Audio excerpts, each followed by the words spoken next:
Good morning, everyone, and welcome to our second Spring Think House programme, following on from our devolution special next week. Which, if any of you want to catch up with that one, you can pick it up on one of our podcasts.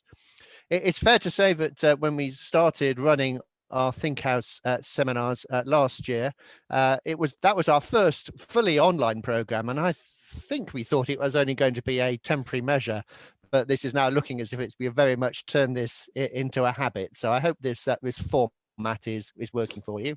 Obviously, some things have changed for the good. I no longer need to show you where your fire exits are, or to ask you to set your mobile phones to stun. And equally, of course, you've always got the privilege of turning us off and pretending you're listening, and when you're not really. So I hope you're taking advantage of that. There is some housekeeping, though. This is a curated discussion via webinar, and we will be taking questions both on the way and afterwards. But if you could raise your questions, please, by using the question and answer button at the bottom of your screen, and I will pick up the questions on the way through and marshal them accordingly. Despite the changes, some things remain the same. We hope to be able to deliver our audience high quality speakers, covering a mixed diet of regular catch-ups, but also interesting topical subjects such as this one, I think, that we think will impact either in your day-to-day practice or be useful to you in providing a wider context on significant legal trends.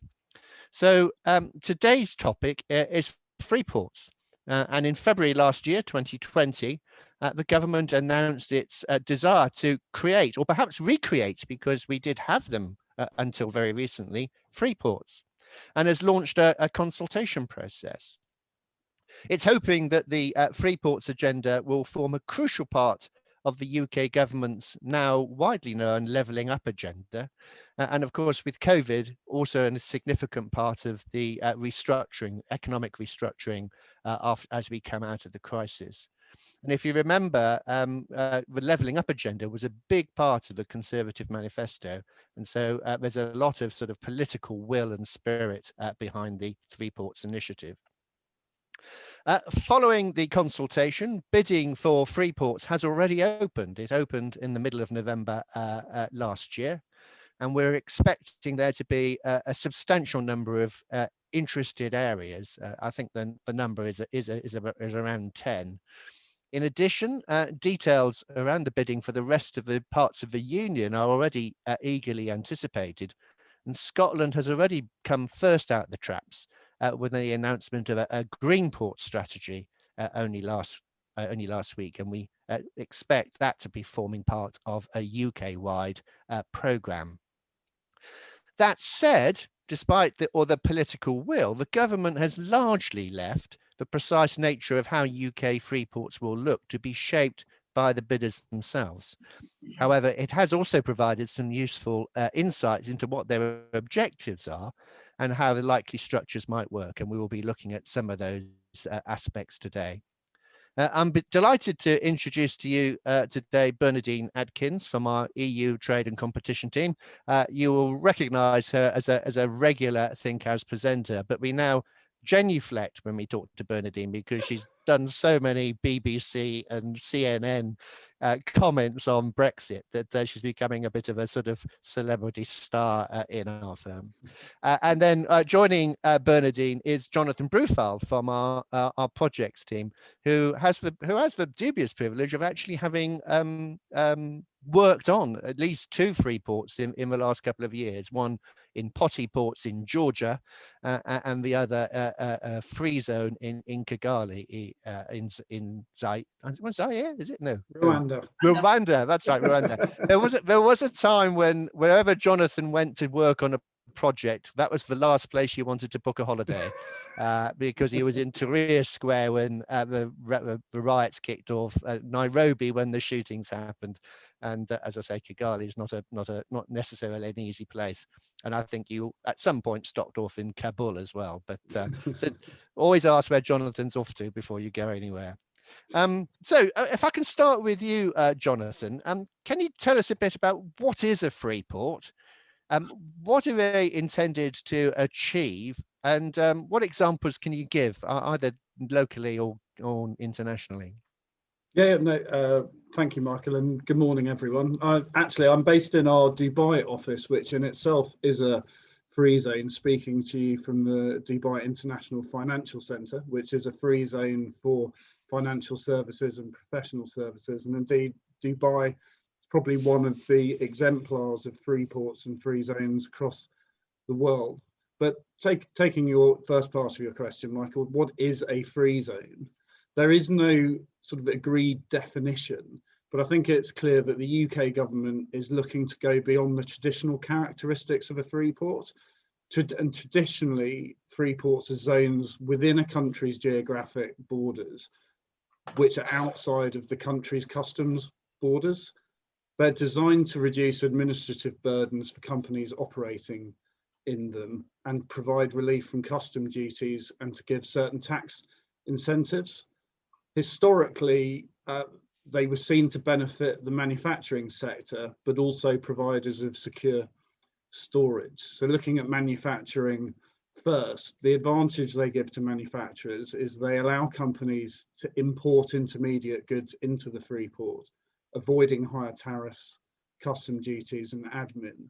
And then they're then able to add value through the processing manufacturing process before either importing into the host country or exporting it elsewhere at lower tariffs.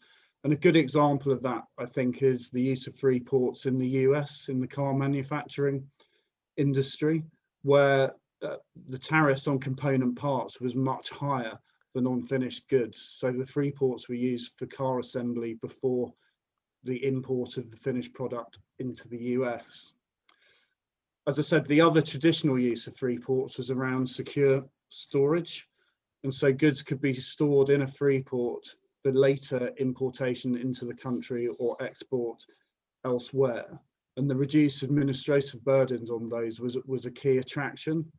And I think two very famous or perhaps infamous examples of those were the free ports in Geneva and Luxembourg, which were somewhat notorious for the vast quantities of fine wine, art, and other expensive luxury items that were stored in those ports. And I think that's quite an important point to touch on, because historically that type of free port has attracted a lot of criticism, and indeed in Geneva's case, subsequent admissions that criminal organisations were very much using free ports as part of their criminal activities. And I know Bernardine will come on to cover this, but clearly a key driver in the UK government's consultation was a desire to avoid illicit activities in the free ports.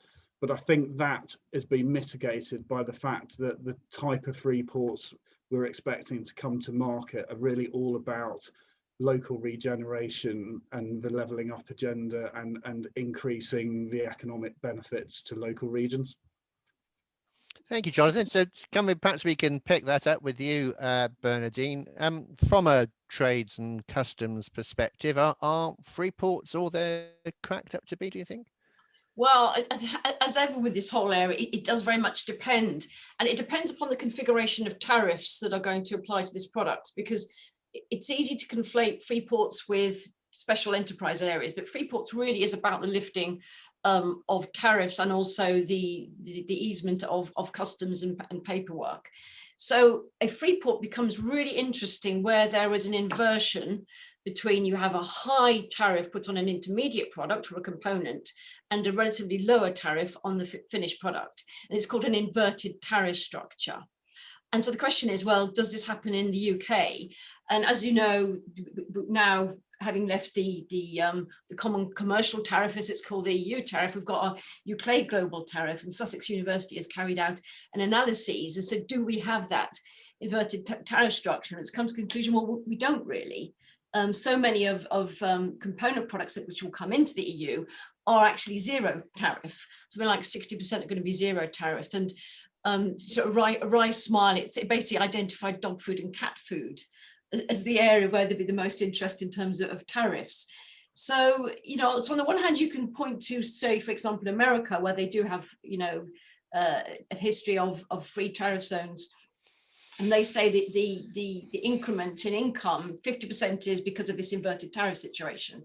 But it does appear that with our current structures, that is less likely to be forthcoming within the EU. So by all means, have free ports, but not necessarily because of the tariff structures. It might be easements with respect to the paperwork, and also the bringing together of perhaps a quality infrastructure, a quality workforce, etc., etc. All the benefits that you generally get from an enterprise zone. So I think there's a danger of people being somewhat seduced by the branding, and people really need to dig into the detail and to say, well, what are the benefits? Do you mind me asking a question to both of you, which is, just thinking about what you've been saying, it feels to me as if there's some kind of geographical limitation on Freeport, about how much space it could hold. Because at one level you might say, well, let's have the whole of the UK as a free port. Why not? And I'm just interested, is that right? Perhaps that's to you, Jonathan, that there's, there are limitations to areas where free porting can happen. And then possibly when we talk about the bidding process, how do people compete for that? Because if it's a valuable tool, more people may want it than it's actually available for. Yeah, I mean, I think it's very much clearly set out in the government perspective for the free ports, part of the bidding process, that there are limits on the size of the free ports. So, and this is where the sort of a theoretical prospectus doesn't quite map onto the practical realities of how geographies are laid out. But there is a 45-kilometre diameter limit on the size of a free port, and within that free port you have to have at least one customs site, and then at least one tax site, and the tax site itself is subject to a limit of 600 hectares. So there are very much size restrictions on each free port, and one of the issues bidders have is that a lot of the coastal areas where free ports are likely to bidding are built around estuaries, and they're very linear in feature, and indeed the industries that would be relevant to the free ports are split across the estuary. So some bidders are having difficulties optimizing the size of the free port to fit within the prospectus limits. Thank you. And as you've touched there on the bidding process, how is the bidding process actually going? Well, I think short answer to that, it's going very quickly. As you pointed out in your introduction, the bids are due in next week on the 5th of February, but the government itself only produced the bidding prospectus mid-November 2020. So it is a very truncated process. After the bids are submitted, they will be assessed during March by the government, and they intend to issue a long list of potential ports at the end of March, and then to make the final decision on the successful free ports spring 2021, with a view that the free ports will be operational towards the end of this year into early next year. And certainly that is an ambitious timetable, and the industry is concerned that those tight timelines aren't going to allow the most optimized bids for the free ports. Where do Jonathan, where do people get the expertise to bid for this? I mean, where are the bidders likely to come from, and what would give the government any confidence that they would actually know how to operate a free port? Well, essentially what the bidding process is obliging people to create is real regionalized public-private partnerships, and you can see who needs to be involved in a bidding process, particularly from the governance requirements in the prospectus.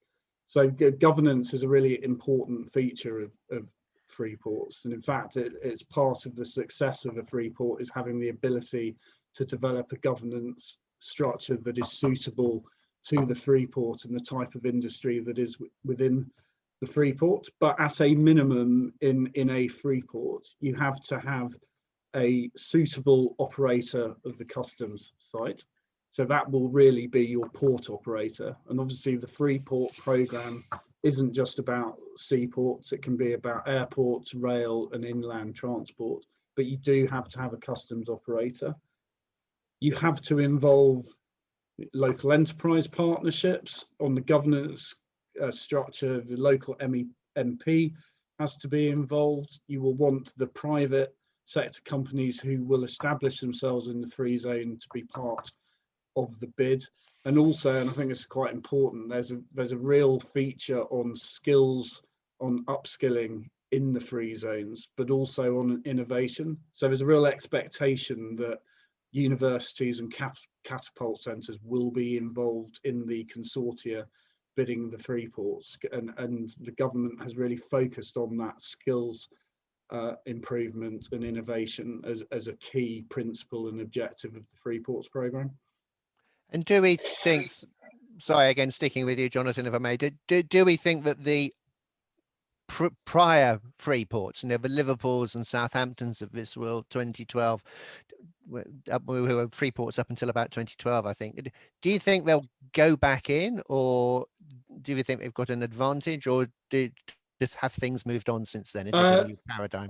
I mean, I think it's safe to say, well, whilst those regions will undoubtedly want to bid as part of the process, what went before is not going to be replicated again. So as you touched on, there were 7 free ports in the UK that were established between 1984 and 2012, but the government decided not to renew the licenses of those free ports. It was felt that the advantages they offered at the time had been superseded just by general trading conditions in the UK and the low tariff environment, which I think ironically was because of the improvements in EU trade we benefited from, and now as we have left the EU, perhaps we need to turn to them again. But I think it's clear from the prospectus that what they're trying to achieve is more akin to what you see in Dubai or in Singapore or in some of the Chinese special economic zones, and that's really the customs benefits of and tariff benefits of a free port, but coupled with low tax environments and investment incentives, and that creates something that's known as a supercharged free port. So I mean, the classic example in Dubai is the Jebel Ali free port, which is, you know, a global leading port, but there are a huge number of industries associated with ports, but other manufacturing industries that are established there. And I think that's very much the direction of travel the government wants to take the Freeport programme. Thank you, Jonathan. Bernardine, Jonathan name-checked your old friend, the European Union there. I understand they're very much swimming in the opposite direction when it comes to free ports. I might say quelle surprise, but there we are. And the European Parliament's actually called for them to be abolished, hasn't it? So what is the story there, and actually why are we or they taking a different approach? Yeah, because this move that we saw in the European Parliament with a report back in 2019 saying they ought to be abolished is actually part of an international movement. You've got the World Customs Organization and the other organizations are basically saying these are hives for illicit activity. There's a whole host of wonderful activities of narcotics traveling, people smuggling, illegal ivory trade, VAT fraud, corruption, money laundering, you name it. It seems to happen allegedly happens at free ports. And for that reason, people, certainly international people, are suggesting that they should be, you know, discontinued or scrapped. And so obviously people are looking at what the government is considering and saying, well, is what the government is considering, is it going to be able to mitigate those particular dangers? And I think it is actually largely a question of management. And it's a little bit like us as lawyers. It's very much also a question of knowing your client, frankly. And so the obvious ones are, you know, tax evasion, of stashing away diamonds and art, etc., etc. Well, that's, you know, inadequate physical security, quite frankly, things coming at the dead of night. So there the government would be proposing that actually there would be money laundering, certainly a certain amount of money laundering oversight for such where you're stashing away physical goods. And other things, you know, so for example, you'd, you know, avoid using cash, all the usual disciplines that you have in place to guard against mafia type activities going on. And I do think one of the criticisms of what the government is proposing is there's not enough oversight by the border force, or there's not enough oversight by HMRC. Well, this can be mitigated by appropriate management by the operator, the Freeport operator, and possibly a user of a Freeport operator obviously will have reputational issues. Perhaps as a matter of contract, we would put certain, key requirements onto the Freeport operator to ensure that there's, for example, adequate protection of the physical parameter of the Freeport, etc., adequate oversight, good record keeping. So there's all sorts of disciplines that can be put in place in order to make sure that a particular Freeport doesn't get that, reputation of what wouldn't quite be a sunny place for shady people. Certainly, if it was in the case of the north of England, would be an unsunny place for shady people. And so I think the danger of criminality and the reputational danger can be mitigated against. I suppose at one level, you might even say that Freeports are really good at sort of aggregating all your criminal activity into one area, and then appropriately managing it at one level. Anyway, so but it is quite interesting, isn't it? This dynamic between the free trade and actually the criminality that runs alongside it. It's quite an interesting theme that the concept though is still, I think, that UK freeports are a bit of a regulatory free-for-all, and in reality that's part of the attraction, isn't it? But how's this going to work in terms of the commitments under our EU trade and cooperation agreement to the level playing field rules? Yeah, this is one of these areas where I recommend people don't read the Daily Express, because it's another one of these issues that's been over-exaggerated. It's just a question of getting, it's terribly boring, I know. This is only half of the wretched thing, getting out the trade and cooperation agreement. So actually the level playing field rules, which have been so exaggerated, they're about labour and social rules, environmental rules, and state aid, or what's now called subsidy control. So it's actually in a relatively limited area. And you need to distinguish between what currently is, where the UK has agreed to hold things as they are, the non-regression area. And there, if for some reason the UK did actually resolve from the current situation, certainly under the treaty, there's no level of materiality, it will be in breach of its obligations. So that's that one aspect. So in principle anyway, and these things are very political, of course, in principle, the UK has agreed not to resolve from the current status quo. And then obviously we move on to the future.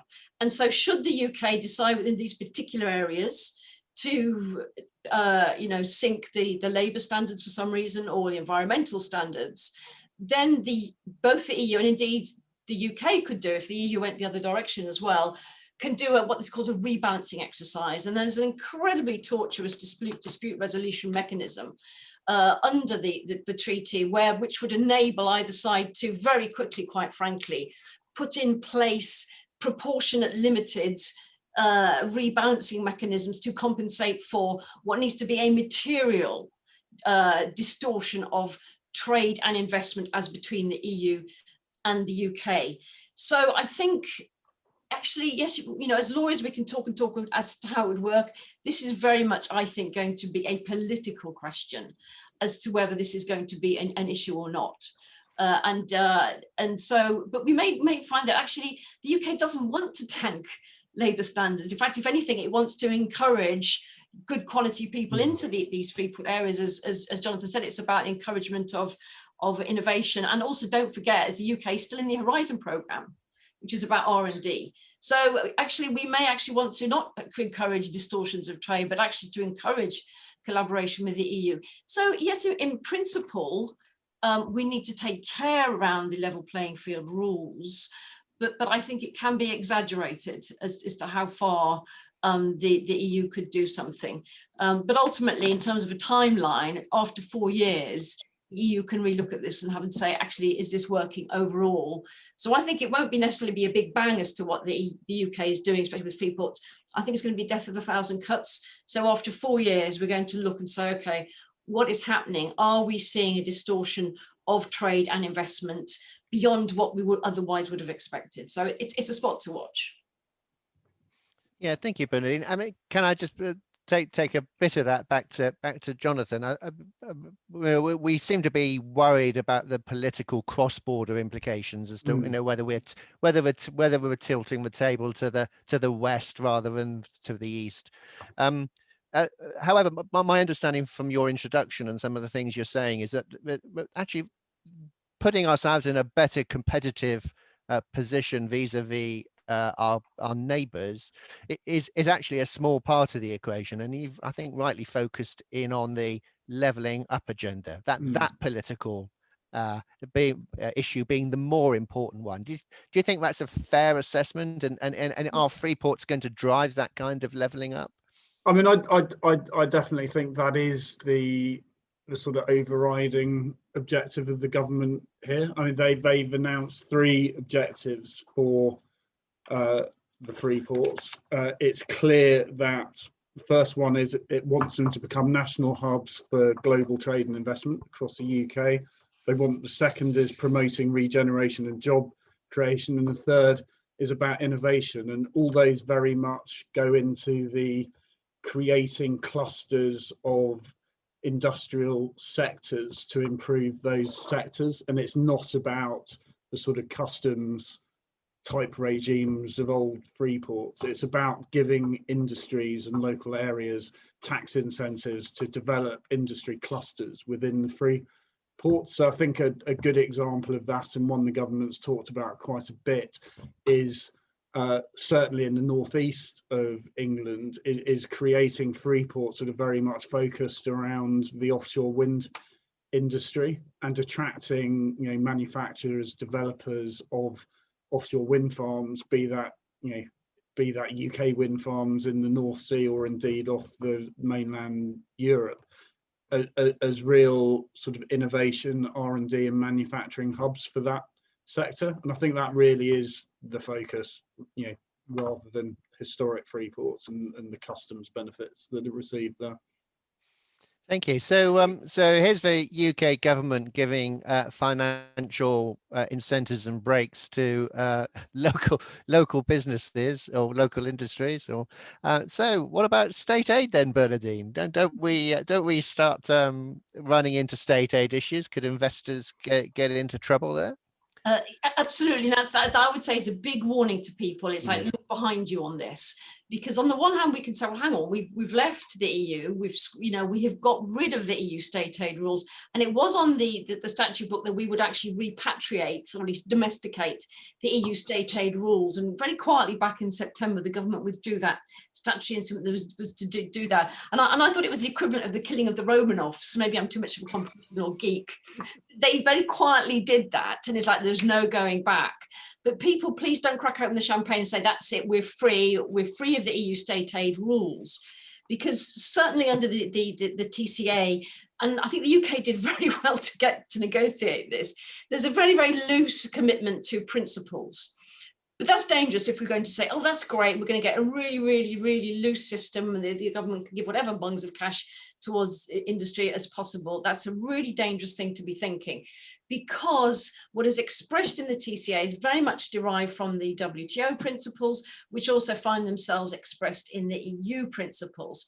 So actually, I would not be surprised if we all flip back and find ourselves very much in the same situation, because the government in negotiating this, it's rephrased everything. So instead of talking about undertakings, it talks about economic operators. It's almost as if they're trying to sneak all of this past the European Research Group so they don't realise actually we're keeping things as they are. But we don't know, I'm afraid. We are in complete limbo in terms of what is this new state aid regulatory system going to be. And the government keeps saying in due course, it is going to let us all know what the new regime is going to be. We know there has to be an independent regulatory body. Query whether it's going to be the CMA. I don't even think they know that themselves. Clearly under the TCA, there has to be some form of notification process. It has to be transparent, it has to be published. Clearly it is there to encourage litigation. So that's something people need to be wary of. If they are receiving some form of tax benefit, in other words, the government is saying, I would have taxed you X, but now I'm going to tax you Y, or I'm just giving you some money, some form of fiduciary benefit, people should be on the alert, because the system that needs to be put up will encourage, quite frankly, disgruntled people who feel that I should have got that. That's happening. This has been a distortion. I'm upset. I'm going to challenge that. So people need to be more wary of this than they ever have been in the past. So, but even if assuming that the UK takes a very, very light touch, as it may well be, be able to get away with, there really is a sense of look behind you, because again, one of these sneaky little things that happened back this summer is the EU issued a white paper on subsidies to third country companies. So what it is going to be proposing, it's finished the consultation, but it's looking at various modes, various possibilities. So what should it do about companies that are operating in the EU who've been beneficiaries of state aid or subsidies in their home countries? And so they basically want them to be under the same form of regulatory oversight or pressure as their own industry. So I would suggest to people, there's a little bit of self-help here. I mean, yes, it would be great and lovely to get the state aid, but they need to be asking themselves, to what extent are we going to be operating in the EU? How vulnerable are we going to be to attack under this new legislation? So I think people really, really need to keep if they are in that situation, watching eye on what is going on in the EU. And there, I would ask the questions, well, what people again don't appreciate is there's a huge ambit and possibilities within the EU state aid rules, because a lot of state aid is laudable and valuable, and a lot of what we're trying to achieve with these free ports is potentially the sort of thing that would have been permissible. So maybe there's a case there for double checking, is this something that would pass muster under these future hypothetical rules in the EU? So people, I'm afraid, need to do a lot of, I know it's very dangerous to do that nowadays, crystal ball gazing and looking down the track as to what is going to be coming from a regulatory perspective if they wish to put these goods into the EU. So to the extent to which there is an level of oversight, they are absolutely fine, and the support they got is something that would pass muster under the EU state aid rules as well.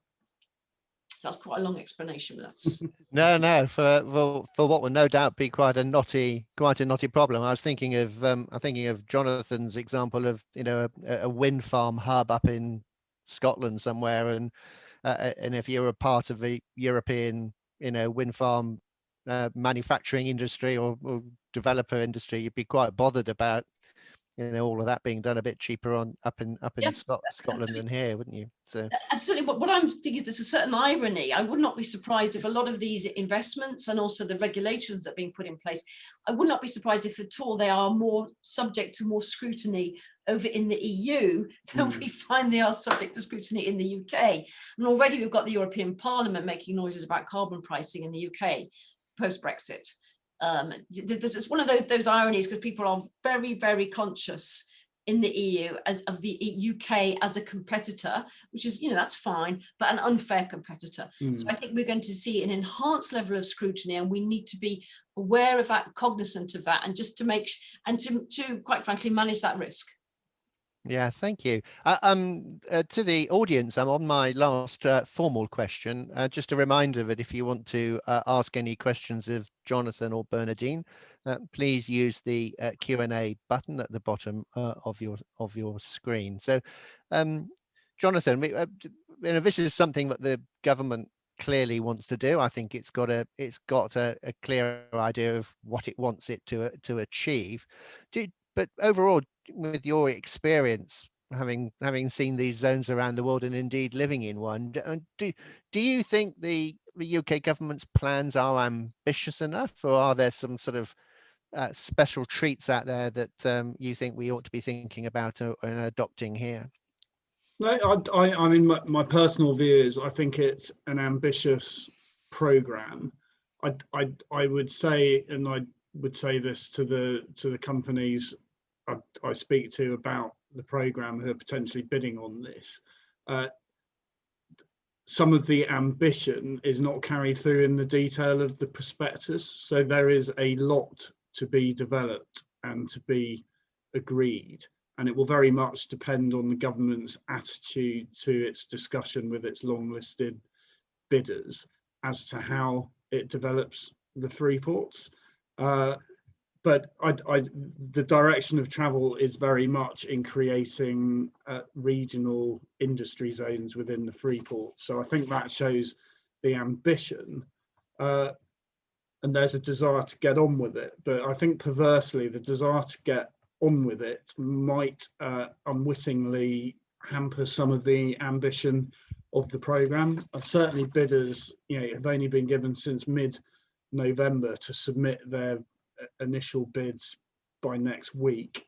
They're very much of the view that if they had more time, they would be able to produce better quality bids. There are, as I touched on earlier, there are a lot of constituent parts to a bidding consortium, and getting everyone aligned on a view for a outline business case and a proposal is difficult in that short space of time.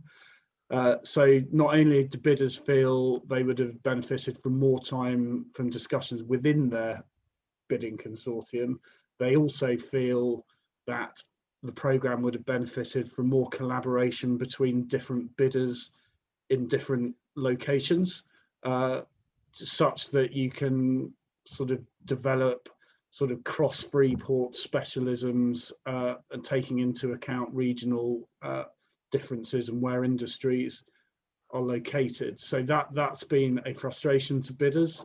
We touched on earlier, the size limits on the bids is creating some practical difficulties about mapping out the optimum structure for a Freeport. And I think the market feels that the cap on 10, which the government has kind of reserved the right to exceed if it wants to, but if you believe the market rumours, there are over 40 bids out there for the programme, and there will be obviously a large number of disappointed bidders. So that is a frustration. The market feels the UK could support more Freeports, and I think there's also a concern in the bidding community that the levelling up agenda might take precedence over the fair and transparent bidding process. So I know there is concerns, particularly in the south of England, that maybe their bids are sort of inherently prejudiced by the fact that their areas might not be at the top of the levelling up agenda. But subject to those reservations, definitely I think it's an ambitious programme. Thank you, Jonathan. We've got two really good questions from the floor. This is from John O'Farrell. Thank you, John. Sorry, I'm sounding like a radio presenter there. I don't wish to. That sounds awful. But if tariff inversion doesn't have much potential, is the UK government just packing measures already available? What is really new here? If a bidder is not successful, could they not get most, if not all, they need by applying for the programs individually? I'll probably throw that one at you first, Jonathan, if I may. I think that's definitely a risk. I mean, a lot of the features of the Freeports are common to enterprise zones. So there are similar sort of programs available to encourage this type of investment. I do, however, think there is a type of investment opportunity around the coastal areas of the UK and around ports in particular that will be unique to the type of development we see coming through, that I think maybe couldn't be achieved elsewhere in enterprise zones. Thank you, Jonathan. And this is from Daniela, who describes herself as a young person. I can't remember how that feels, I'm afraid, Daniela. But and Daniela's very curious that if Freeports will benefit in the UK in the long term or not, or whether this is just a sort of short-term initiative which is likely to be written off in the future. And Bernardine, she's slightly alive to the direction of travel in the EU and the fact that it might be a global downer on this kind of initiative. I'll start with you then, Bernardine, if I may, and then invite Jonathan to comment. Yeah, that's why I think perhaps Freeport is a bit of a misnomer. What I think is important for these new initiatives is that they do have adequate supervision and oversight to mitigate against nefarious people use them for nefarious reasons such as fraud, corruption, and stashing away works of art or diamonds. So I think it's manageable. So in your terms, though, the success of the concept may in fact in part be determined by that strength of governance, and if the Freeports show themselves able to govern appropriately with the appropriate political support, then the concept may survive. Yeah, absolutely. And it's down to very much, appropriate operations by the Freeport operator, but also the users making those demands of the Freeport operator themselves. Yeah, thank you. Jonathan, anything you want to add to that? I mean, I just echo the fact that governance is critical to the success of these projects. And whilst what appropriate governance is not defined in the prospectus, it will be a key stage in the development of every successful bid. Indeed, the government will be providing separate funding to develop appropriate governance structures. It will need to fit into national policy. And I think the sheer stakeholders in a free port will ensure that there is robust governance, and with robust governance, I think you secure the future of the port. And obviously any potential investors coming into a free port are going to have to be satisfied with the governance structures to commit to long-term investment in the zone. Well, Jonathan, Bernardine, thank you both very much. That was a fascinating discussion on what's going to be an interesting area for development over the coming years. I'm particularly interested personally in the levelling up agenda. It's a really important agenda for the future of the UK and perhaps for changing the political landscape of the UK, which is clearly, I think, the way the Conservative manifesto seems to be addressing it. And thank you for letting us all know as to where we need to stash our international art collections in the future. I think I've got a small print somewhere I could put away, but thank you both, and it's been a very interesting discussion. And thank you to the audience for joining in, and I hope you've enjoyed it too. Thank you.